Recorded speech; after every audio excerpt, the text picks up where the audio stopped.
এরপর আমরা বরণ করে নিচ্ছি শ্রীমান প্রেমানন্দ মহারাজজিকে। বরণ করে নিচ্ছে উত্তরীয় দিয়ে সম্মানীয় কৃষ্ণকান্ত ভূঁইয়া। ফুলের তোড়া দিয়ে বরণ করে নিচ্ছে প্রশান্ত মণ্ডল মহাশয় এবং শ্রীমদ্ ভাগবত গীতা দিয়ে বরণ করে নিচ্ছে গোবিন্দ প্রধান।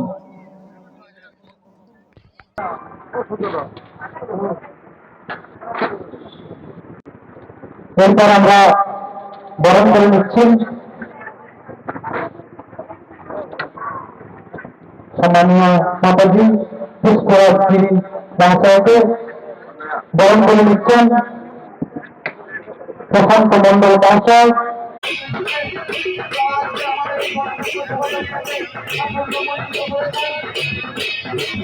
আমরা মঞ্চে ডেকে নিচ্ছি সেই চিত্রা অভিনেত্রী, সবার পরিচিতির নায়িকা, আমাদের সকলের প্রিয় অলিভিয়া সরকার মহোদয়াকে।